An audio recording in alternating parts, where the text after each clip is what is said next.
L'ami des têtes couronnées est désormais le monsieur patrimoine de la République. Mi-septembre, Emmanuel Macron lui confiait une mission bénévole sur la sauvegarde des monuments en péril. Cette mission, et Bern y tient et l'affirme à l'Aube, dépend directement de l'Élysée. Je n'ai de compte à rendre qu'au chef de l'État.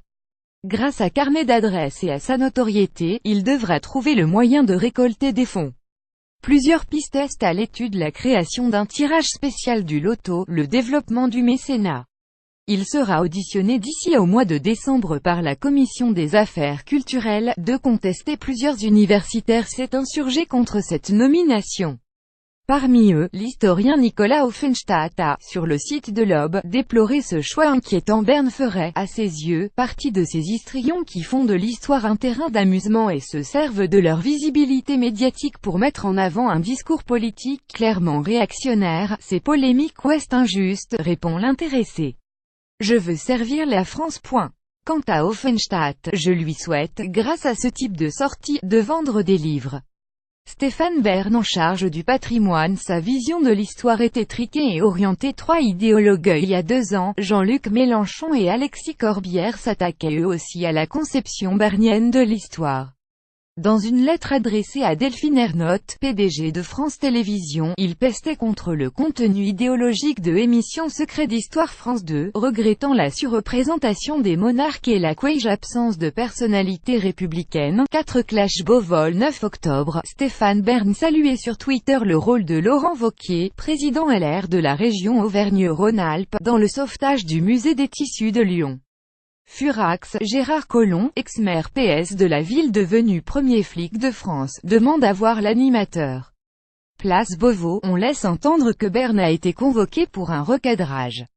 Faux, rétorque l'intéressé. J'aille accepter une invitation à prendre un café amical. Je me moque de ces querelles. Le patrimoine n'est pas une affaire politique. 5 omniprésente à 53 ans, Stéphane Bern est aussi sur tous les fronts médiatiques, à la radio, à la bonne heure sur RTL, à la télé. Secret d'Histoire code promo, le village préféré des Français en librairie. Son dernier livre, La Renaissance Albin Michel, vient de paraître.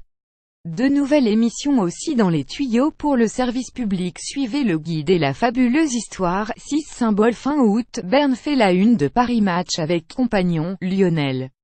Un numéro important puisque, mine de rien, c'est la première fois depuis sa création en 1949, que Match met en couverture un couple gay.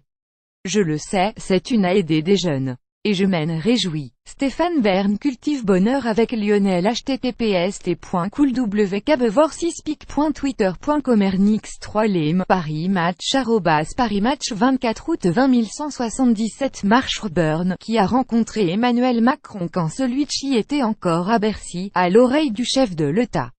Leur proximité est publiquement apparue au soir du premier tour de l'élection présidentielle, l'animateur faisant partie des convives présents au restaurant La Rotonde. Ex-membre de la Nouvelle Action française, il se dit très en phase avec la conception jupitérienne, voire monarchiste, du pouvoir macronien. 8 Binational animateur vient tout juste d'acquérir la nationalité luxembourgeoise. Promis juré, la fiscalité avantageuse du Grand-Duché n'a rien à voir là-dedans. Je continuerai de payer mes impôts en France, indique-t-il.